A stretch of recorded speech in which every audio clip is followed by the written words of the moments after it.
समारोह के केंद्र बिंदु श्री शरद पवार और श्रीमती प्रतिभाताई पवार, मेरे परम मित्र चंद्रशेखर जी, महाराष्ट्र के राज्यपाल डॉक्टर अलेक्जेंडर महोदय, मुख्यमंत्री विलासराव जी देशमुख, मुख्यमंत्री फारूक अब्दुल्ला साहब,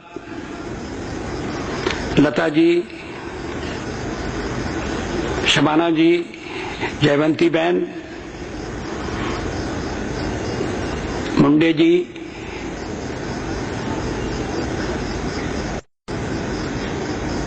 मंच पर विराजमान अन्य प्रतिष्ठित सज्जन, देवी और मित्रों,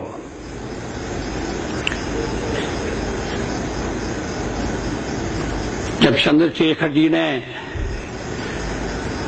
कुछ दिन पहले मुझसे कहा कि मुझे मुंबई चलना है,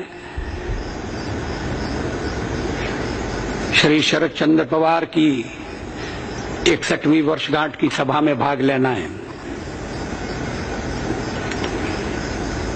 मैंने तत्काल मान लिया।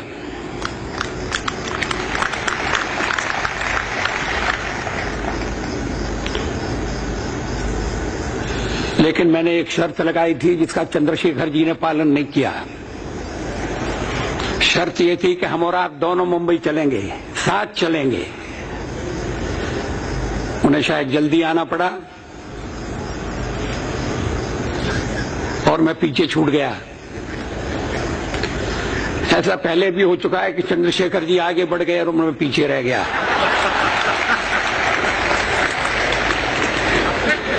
लेकिन मैंने उनका पीछा नहीं छोड़ा।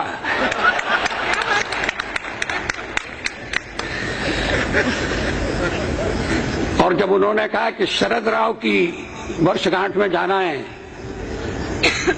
तो फिर तत्काल तैयार होना स्वाभाविक था।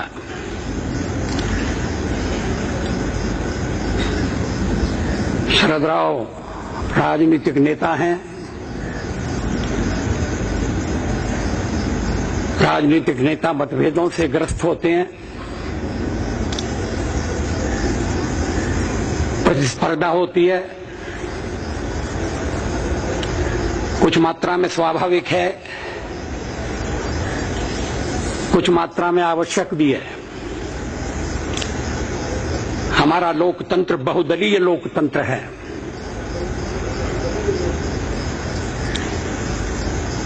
इसमें अलग अलग रास्ते हैं, लेकिन सबका लक्ष्य एक ही है, होना चाहिए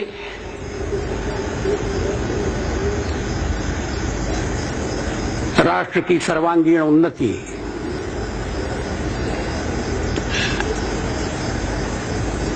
यह लक्ष्य सामने रखकर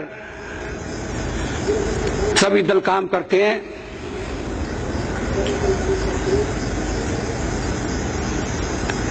लेकिन मतभेद एक सीमा तक होना चाहिए।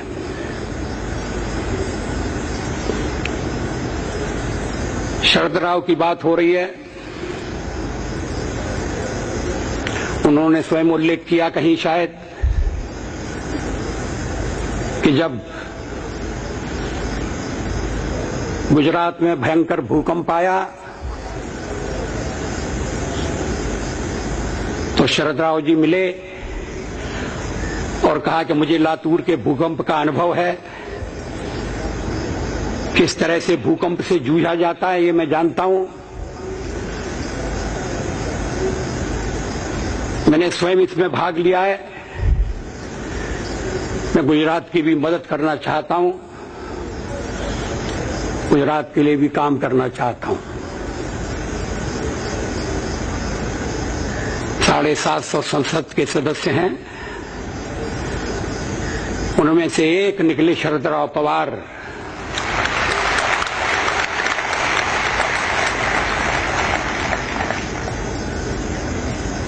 तो दूसरे पक्ष में हैं, महाराष्ट्र से जुड़े हैं, लेकिन उनका व्यक्तित्व पक्षों की सीमाओं को लांघ जाता है। उनका व्यक्तित्व प्रदेशों तक सीमित नहीं किया जा सकता। गुजरात की चिंता, कुछ करने का मन में भाव, पीड़ा से दुखी, राहत पहुंचाने के लिए तत्पर, राजनीतिक मतभेद एक तरफ रह गए और हमने डिजास्टर मैनेजमेंट कमेटी का शरद राव को मुख्य बना दिया, अध्यक्ष बना दिया, सारा काम उन पर सौंप दिया। ये नहीं सोचा कि इसका चुनाव में क्या असर होगा। चुनाव तो आते हैं जाते हैं, चुनाव लड़ेंगे। अगर लोगों की सहानुभूति मिली तो चुनाव जीतेंगे भी, लेकिन भूकंप में जब सारी दुनिया मदद के लिए दौड़ रही थी, वो दृश्य मैं भूल नहीं सकता। अहमदाबाद के हवाई अड्डे पर हवाई जहाजों का तांता लगा था। अलग अलग देशों के मदद देने वाले जहाजों से भरे हुए माल ढोने वाले डॉक्टर, नर्सें मानवता के आकर्षण से खिंचे हुए भूकंप की पीड़ा से ग्रस्त लोगों को राहत देने के लिए एक ऐसा दृश्य था जो कभी भुलाया नहीं जा सकता। लेकिन उसमें शरद राव जी अपने अलग खड़े हैं। जिन्हें चिंता है कि अब ये डिजास्टर मैनेजमेंट किस तरह से किया जाए।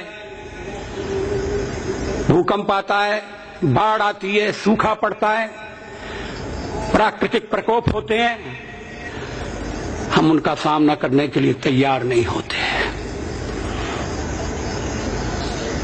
भूकंप में मैंने दृश्य देखा कि आदमी, मकान गिर गया है, भारी मकान है, उसके नीचे आदमी दब गया है, मगर उसको निकाल नहीं सकते क्योंकि उस पत्थर को काटने की आरी नहीं है, लकड़ी को हटाने के उपाय नहीं है। विपत्तियों के लिए हमने अपने को तैयार नहीं किया है। मगर शरद राव को इस बात का ध्यान है। बात दिखने में छोटी होगी मगर बड़ा महत्व रखती है। इसलिए वो अलग हैं औरों से, इसीलिए विशिष्ट हैं और इसीलिए मैं उनके जन्मदिन में आया हूं। एक और घटना, पोटो की बात चल रही है आजकल।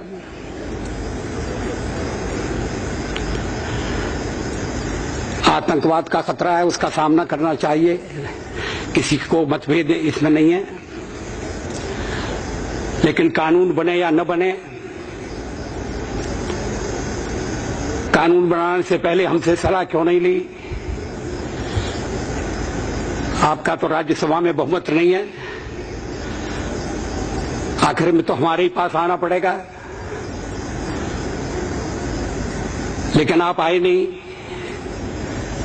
ये ठीक नहीं किया आपने। अच्छा, मैंने कहा मान लिया गलती की, तब आगे क्या? आगे पोटो के बारे में क्या विचार है? कहने लगे और आगे कोई बात नहीं,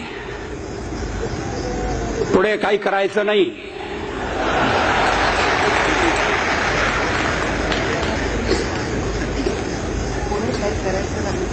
हमें नहीं चाहिए पोटो। टोटो विरोध ना, पोटो का विरोध टोटो। अब उस दिन जब सर्वदलीय सभा हुई संसद भवन में, सब दलों के नेता थे, सब मान्य हैं, सब मित्र हैं। थोड़ी किसी पर जिम्मेदारी है, उसका कर्तव्य अलग निभाएगा। मैं देख रहा था कि किस तरह की प्रतिक्रियाएं उस सर्वदलीय बैठक में होती हैं। आतंकवाद का विरोध, इससे किसी का मतभेद नहीं है। हम आतंकवाद का निशाना है, इससे भी किसी का मतभेद नहीं हो सकता। भारत की संसद को उड़ाने वाली घटना ये कोई कपोल कल्पना नहीं है। हमें सावधान होना चाहिए। सीमाएं सुरक्षित रहें, आंतरिक शांति हो, भाईचारा हो।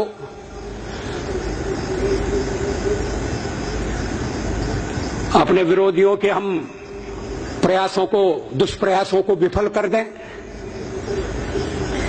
इसमें मतभेद कहां है?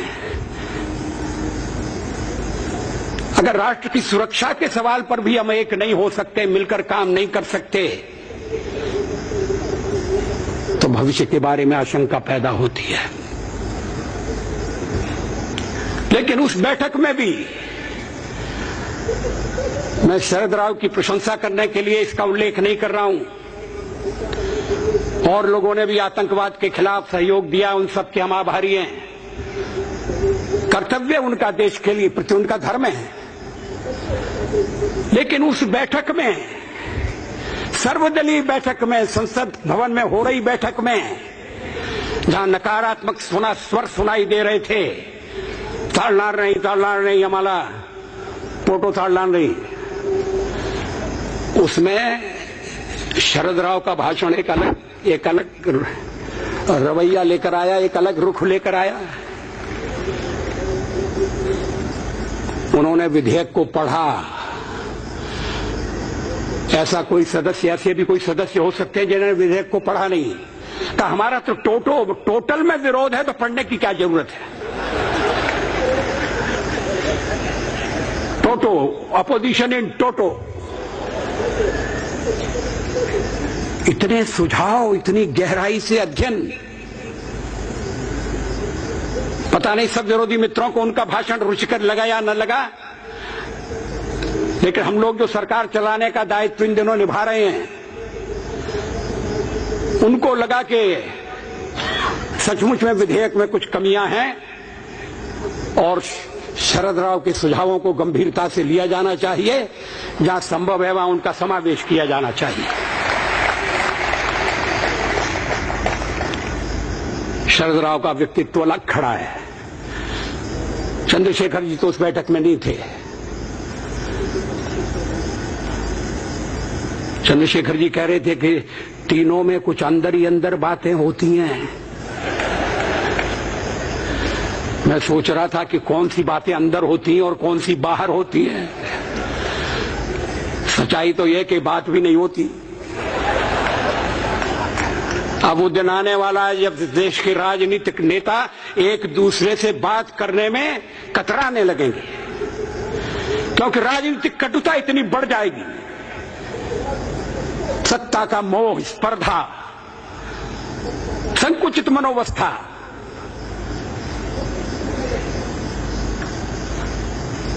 राजनीति में विरोधी रहें तो समझ में आ सकता है। विरोधियों को मित्र बनाने की कला भी सीखी जाए, ये भी आवश्यक है।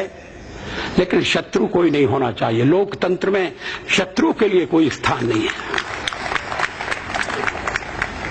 लोकतंत्र वो व्यवस्था है जिसमें बिना हिंसा के सरकार बदली जा सकती है और बिना घृणा के विरोध किया जा सकता है। क्या हम ये कर पा रहे हैं? लेकिन हमें ये करना है। और शरद राव का जन्मदिन, अब मैं उनकी प्रशंसा में ज्यादा नहीं कहना चाहता। कह सकता हूं, मेरे पास शब्दों की कमी नहीं है। बुद्धिमान हैं, कर्मठ हैं, दूरदर्शी हैं, यथार्थवादी हैं और सबसे बड़ी बात यह कि प्रतिभा संपन्न है।